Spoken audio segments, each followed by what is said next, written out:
உதயநிதிக்கு துணை முதலமைச்சர் பதவியா என்ற கேள்விக்கு பதிலளித்த முதலமைச்சர் மு.க.ஸ்டாலின் கோரிக்கை வெளுத்துள்ளதை தவிர படுக்கவில்லை என்றும் பதில்.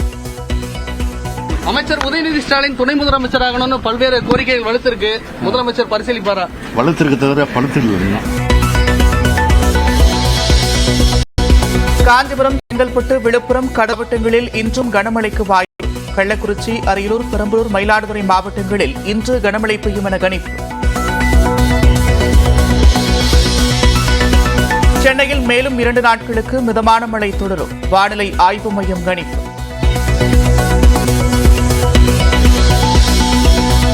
நெல்லை மாநகராட்சியின் புதிய மேயராக திமுகவின் கிட்டு என்கிற ராமகிருஷ்ணன் தேர்வு. எதிர்த்து போட்டியிட்ட பவுல்ராஜுக்கும் 23 வாக்குகளை அளித்த திமுக மற்றும் கூட்டணி கட்சியினர்.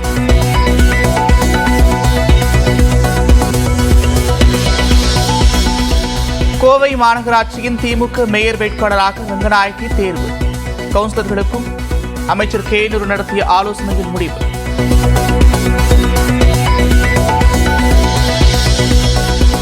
கோவை மேயர் பதவிக்கான திமுக வேட்பாளராக தேர்வு செய்யப்படாததால் கவுன்சிலர் மீனாலோகு கண்ணீர் வருத்தத்துடன் புறப்பட்டுச் சென்றார்.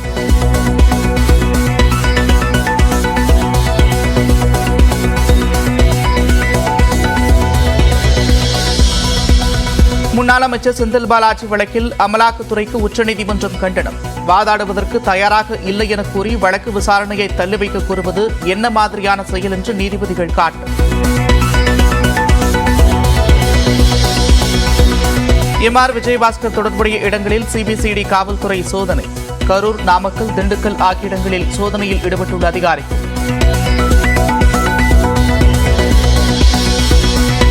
டெல்லியில் அமித்ஷாவை சந்திக்க உள்ள நைனா நாகேந்திரன்.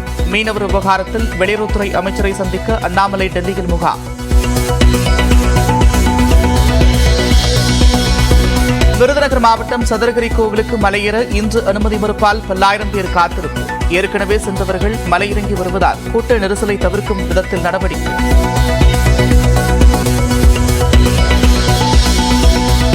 சென்னை கடற்கரை செங்கல்பட்டு இடையே பகலில் 3.5 மணி நேரம் மின்சார ரயில்கள் ரத்து. தாம்பரத்தில் பேருந்துகளில் அலைமோதும் பயணிகள் கூட்டம்.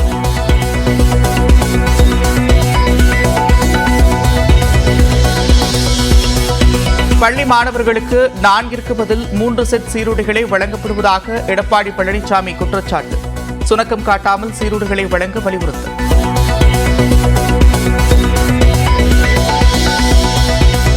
சென்னை கொளத்தூர் அருகே நீச்சல் பயிற்சியின் போது நீரில் மூழ்கி சிறுவன் மரணம்.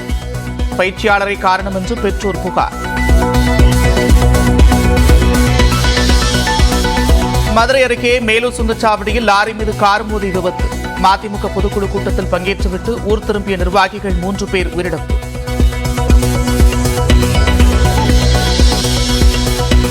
பாரிஸ் ஒலிம்பிக்கில் இந்திய ஹாக்கி வீரர் அமித் ரோஹிதாஸ் ஒரு போட்டியில் விளையாட தடை. நேற்றைய போட்டியில் பிரிட்டன் வீரரை தள்ளிவிட்ட புகாரில் நடவடிக்கை.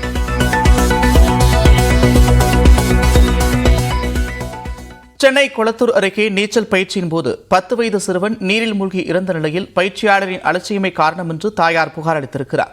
விநாயகபுரம் பகுதியைச் சேர்ந்த ரத்னகுமார் ராணி தம்பதிக்கு 10 வயதில் கீர்த்தி சபரீஸ்கர் என்ற மகன் இருந்தார். சிறப்பு குழந்தையான கீர்த்தி சபரீஸ்கருக்கு நீச்சல் பயிற்சி அளிக்க மருத்துவர்கள் ஆலோசனை வழங்கியிருக்கின்றனர். அதன்படி பெரியார் நகரில் உள்ள தனியார் நீச்சல் குளத்தில் பயிற்சி அளிக்கப்பட்டது. நேற்று மாலை வழக்கம் போல பயிற்சியில் ஈடுபட்ட சிறுவன் ஒரு கட்டத்தில் நீரில் தத்தளித்திருக்கிறார்.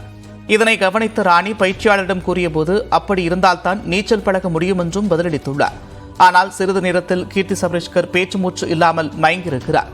இதனையடுத்து மருத்துவமனைக்கு அழைத்து சென்ற நிலையில் அவர் ஏற்கனவே இறந்துவிட்டதாக மருத்துவர்கள் கூறியிருக்கின்றனர். தகவலறிந்த காவல்துறையினர் சிறுவனின் உடலை மீட்டு கீழ்ப்பாக்கம் அரசு மருத்துவமனைக்கு அனுப்பி வைத்தனர். மேலும் ராணி அளித்த புகாரின் பேரில் நீச்சல் பயிற்சி உரிமையாளர் காட்வின் மற்றும் பயிற்சியாளர் அபிலாஷை கைது செய்து சிறையில் அடைத்திருக்கின்றனர்.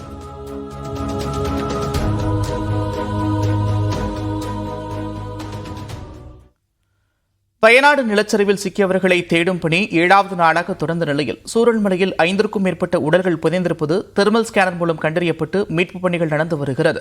கேரள மாநிலம் வயநாட்டில் கடந்த 30ஆம் தேதி கடந்த நிலச்சரிவில் 300க்கும் மேற்பட்டோர் உயிரிழந்த நிலையில் மாயமானவர்களை தேடும் பணி 7வது நாளாக நடந்து வருகிறது.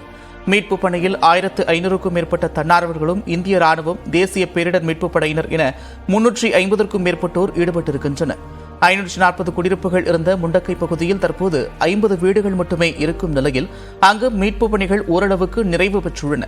சூரல்மலை பகுதியில் ராணுவத்தின் தெர்மல் ஸ்கேனர் உதவியுடன் மண்ணில் புதைந்த உடல்களை தேடி வந்தன. அப்போது இருவேறு இடங்களில் 5க்கும் மேற்பட்ட உடல்கள் இருப்பது கண்டறியப்பட்டிருப்பதாகவும் அவற்றை மீட்கும் பணி நடந்து வருவதாகவும் ராணுவத்தினர் தெரிவித்திருக்கின்றனர்.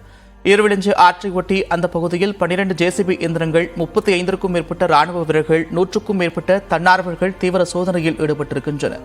பூஞ்சரி மட்டம் ஆற்றுப்படுகையிலும் தொடர்ந்து சோதனை நடந்து வருகிறது. பாதிக்கப்பட்டவரை தவிர மாவட்டத்தின் மற்ற இடங்களிலும் பள்ளிகள் இயங்க தொடங்கியிருக்கிறது.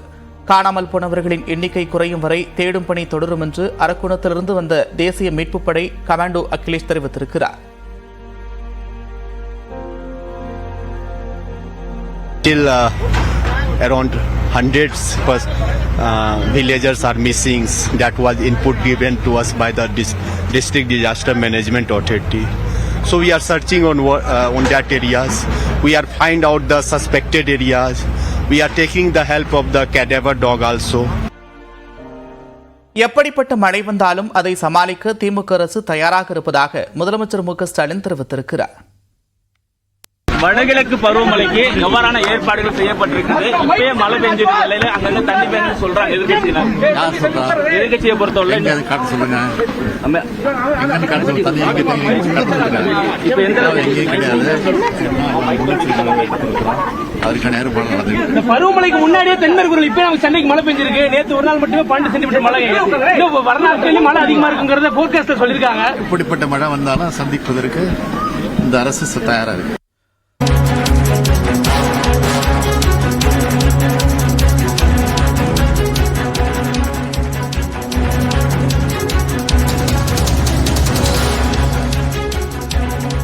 ஓட்டுநர் பொறியாளர் வேலைகளுக்கு பணம் பெற்றதாக எக்ஸல் ஃபைலில் தரவுகள் இருப்பதாக அமலாக்கத்துறை உச்சநீதிமன்றத்தில் தெரிவித்திருக்கிறது. செந்தில் பாலாஜி தொடர்பான வழக்கு விசாரணையின் போது அமலாக்கத்துறை பல்வேறு தரவுகளை முன்வைத்திருக்கிறது. கூடுதல் விவரங்களோடு செய்தியாளர் சுசித்ரா இணைக்கிறார். சுசித்ரா, விவரங்கள்.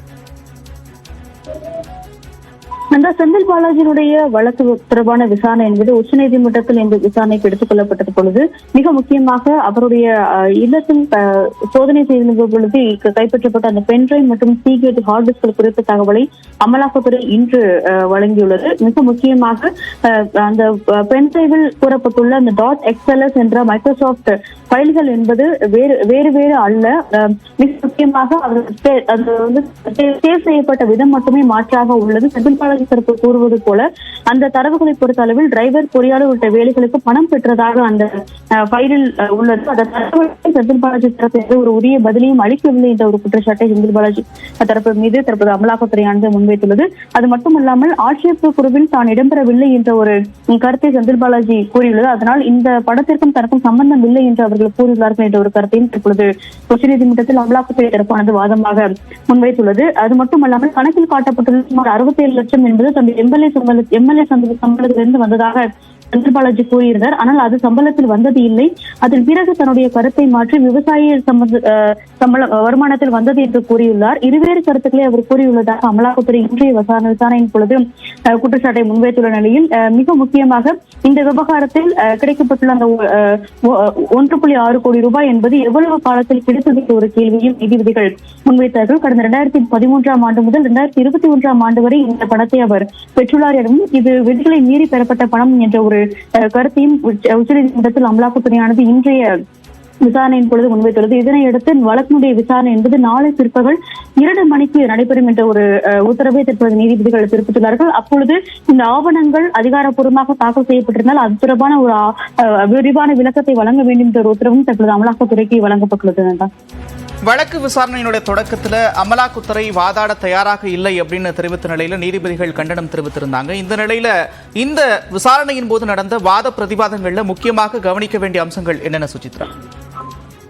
நிச்சயமாக நந்தா, அதாவது சற்று நேரத்தில் 1 மணி நேரத்திற்கு முன்னதாக இந்த வழக்குடைய விசாரணை வந்த பொழுது அமலாக்கத்துறை தரப்பில் இந்த வழக்கை வாதிடுவதற்கு தற்பொழுது தயாராக இல்லை, எனவே ஒத்திவைக்க வேண்டும் என்ற ஒரு கோரிக்கையை அமலாக்கத்துறையானது முன்வைத்தது. ஆனால் அதற்கு கடுமையான ஒரு கண்டனத்தை நீதிபதிகள் தெரிவித்திருந்தார்கள். அந்த வழக்கு தொடர்ந்து விசாரணைக்கு எடுக்கப்படாமல் செய்யும் வேலைகளை தான் அமலாக்கத்துறை செய்கிறது. 7 முறை அவர்கள் இப்படி ஒத்திவைப்பதற்கான கோரிக்கைகளை முன்வைத்திருக்கிறார்கள் என்ற ஒரு குற்றச்சாட்டை செந்தில் பாலாஜி தரப்பு என்பது முன்வைக்கப்பட்டது. ஆனால் அதன் பிறகு சற்று நேரத்திற்கு பிறகு வழக்கு விசாரணைக்கு எடுத்துக் கொள்ளப்படும். உரிய விளக்கத்தை உச்சநீதிமன்றத்தில் வழங்க வேண்டும் என்ற ஒரு உத்தரவு என்பது அமலாக்கத்துறைக்கு பிறப்பிக்கப்பட்ட பின்னர் தான் மீண்டும்